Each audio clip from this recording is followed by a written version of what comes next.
Donald Trump is the spoon that stirred up the crap that was always there at the bottom of the glass. And what do I mean by that? You know, we're seeing these protests from people who are against the mass deportations that are going on right now. That it's funny to me because I have a lot of mixed feelings. Oh, I am for the mass deportations of those who chose to come here and live here without going through the process of getting there. Now, as an American African who lives in Ghana, I live in the motherland. Just because I'm here doesn't mean that I'm not going to be concerned about what's going on where many of my friends and family are, right? And since I lived the majority of my life there, and chances are when it's all said and done, the majority of my life would have been live there, no matter how long I'm here, because I was there for what? I moved out permanently in 2020. That was 5 years ago, right? Let's say 4.5 years ago. And I'm almost 62 now. So I'd have to live to 116 to be able to say, well, I lived half in America and half in Ghana. And who knows if I don't move somewhere else, it won't be America. But the bottom line is that I know it so well. And there are a lot of things that as melanated black people, transplanted Africans, whatever you want to call yourself, copper colored, you know, we have the kinky hair, the wide nose, the thicker lips. You're not getting away from that. So there's a lot of things we had to endure. And it's funny to me. Let me just lay it all out right now. The bottom line is that there are a lot of, I'm not going to say all because I have a lot of Latino friends and brothers who are of mixed race, who are lighter, who are black, okay? Because black people are everywhere. But we know that racism exists everywhere, right? In America and in South America, and all through the Caribbean, Central America, right? And we know that the lighter skinned Latinos, whatever their race is, right? See, because they're banding together and saying this is a racist thing. But then now, in these countries where the deportations are happening, where they're sending them from America into these countries, let me correct it, they feel a certain way about the darker people who are around them. You see what I mean? So on that respect, you want to cry racism, well, look what you do in these countries toward black people who are there. But nobody wants to say that, right? But when it comes to them unifying and having these protests against the deportation, that's admirable, even though that's not my fight and that's not what I back up. No, I don't. It's sad that many say, well, they're breaking up families. Well, you knew that that was a possibility if you came here illegally. You got too complacent. You got too relaxed. And on these jobs, which I know, I've worked many jobs in the United States. On these jobs, you will turn up your nose to a black person. You will shut them out. Look at the job market in Miami. Okay, I'm picking Miami. It could be anywhere else.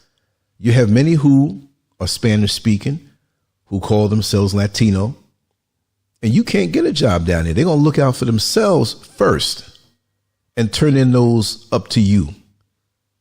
See? But yet and still, many Latinos will say, oh, Trump is racist against us. Well, you're not a race. You're a nationality.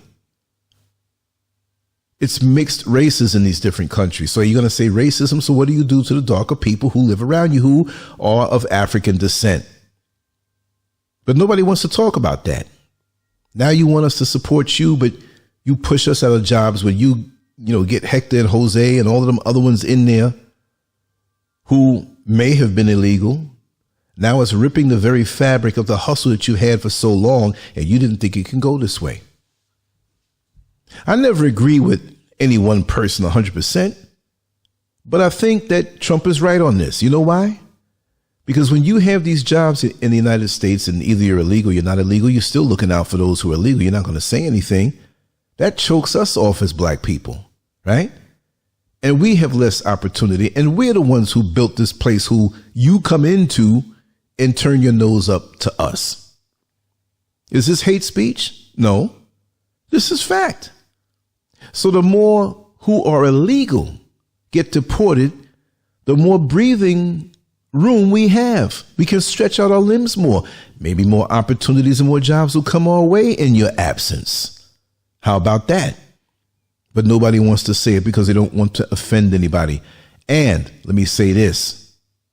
If you come here properly, if you come here legally, you are an American, I have no problem with that. I have no problem with that. And I have no, but it's, look, when you bring in your family or house your family who came here legally, you're going to have to anticipate, or maybe you didn't anticipate this happening one day, but there's a possibility that they would get deported. But because Joe Biden and Kamala Harris just opened up the floodgates and let you walk in, and you had to get this date that you had to appear. I don't know how that works, right? And then you said, yeah, sure, I'm going to appear there. Yeah, right. And you have a family member hook you up with a job. But then the government gives you a stipend. They give you a debit card, what do they call it? The welfare card. Yeah. I've been out of the country too long, right? They give you that.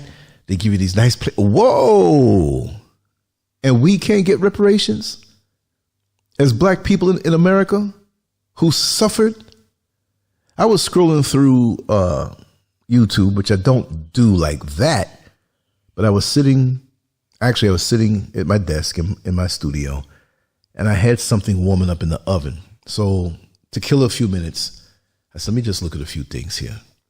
And I scrolled through, and I ran across a short video that basically said that when slavery was over for African descendants in America, all of a sudden, that's when the jails and the prisons were really emphasized.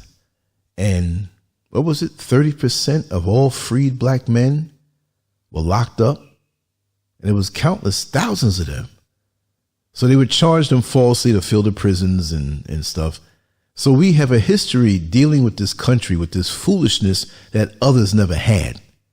We have a history of fighting hard to gain certain rights that when these other people were elsewhere, they eased on in and got the benefit of what black people did.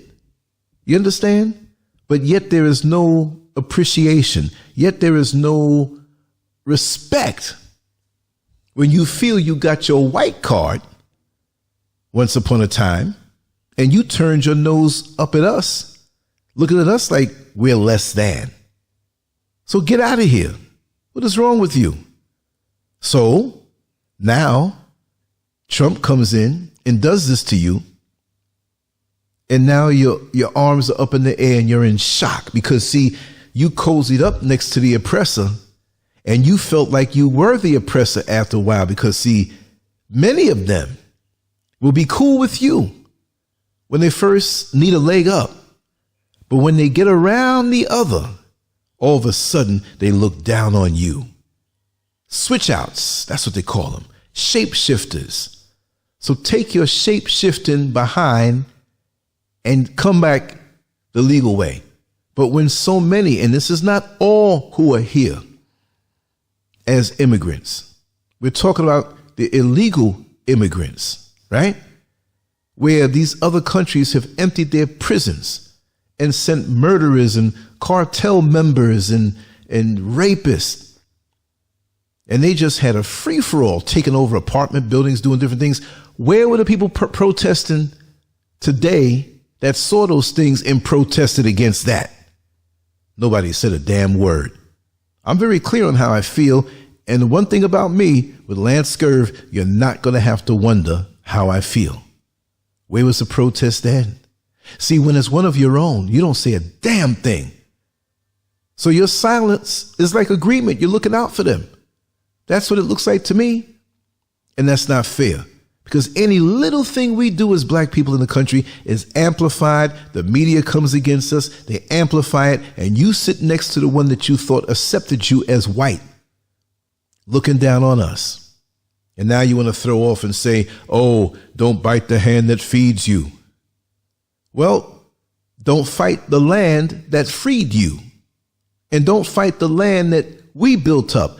America is soaked in the blood of the African, the stolen African. How dare you? See, you're like that person, the illegal aliens now. They're like that person who crashed the party. You knew of the party going on, and the people who threw the party knew of you, but you weren't invited.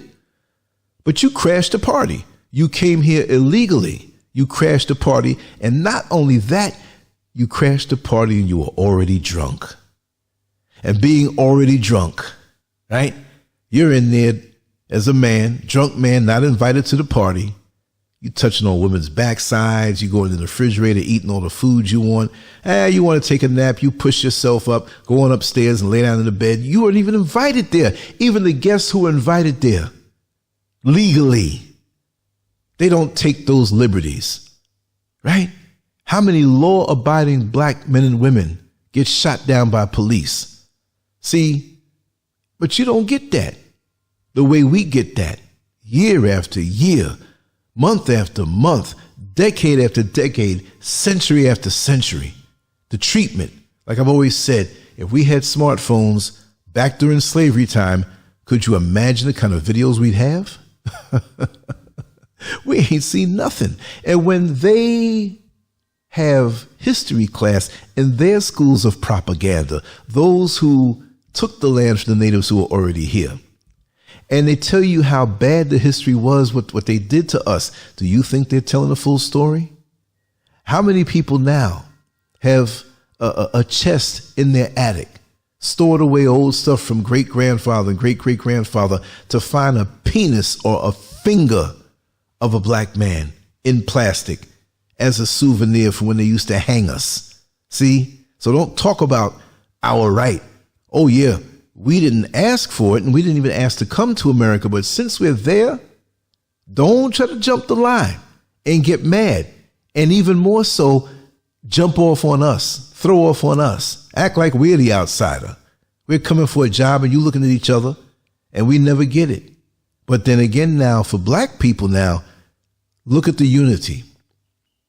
I'm not in approval of the reason why they're protesting, right? What do they want people to say? Oh, just come on in and just do everything and get everything? No. See, the illegal aliens that have come into the country, it's like that person you invited into your house because they had nowhere to go, right? And you say, hey, listen, you can stay here for a month. We're going to let you stay here for a month, not just a week or two because that's too soon. We're going to let you stay here for a month until you get yourself on your feet. Now, I can understand a day or two to say, I'm just going to sit down for a second and just rest myself because I have a lot of things to do in the upcoming month. After a week, you don't get up. Week and a half, 2 weeks, you don't get up. You're just laying there with the remote control in your hand. Everybody else is getting up and going to work and you're sitting at home. You come home burping. You use the bathroom, didn't flush the toilet. Bathroom stinking. Didn't make up the bed we're letting you sleep in. We could have had you sleep on the couch. And now the month is up. And we say, listen, it's time to go. And you got so relaxed in that home that you didn't contribute anything to. And now you're mad. And now you want to fight. How can you fight? And you want to cuss out the people in the house. Now you see that maybe they may have had a few bad habits or whatever, and you want to tell the people's business. Symbolic, like when they're burning the American flag. Imagine that. Listen, I have mixed feelings about America, but it's where I was born and raised. And it's what made me who I am today. I can't deny that. But how are you going to go to another country illegally and burn the flag that's there? Look, I'm in Ghana now. I was granted citizenship, a passport, and a Ghana card that says that I'm Ghanaian. I'm legally Ghanaian. I'm also legally American by birthright. And the bottom line is that I would never, and I see a lot of things here, but it's not my place. And I have legal citizenship here. But still, I'm coming into a system and an order that I wasn't born and raised into, so there's a lot of things I don't know.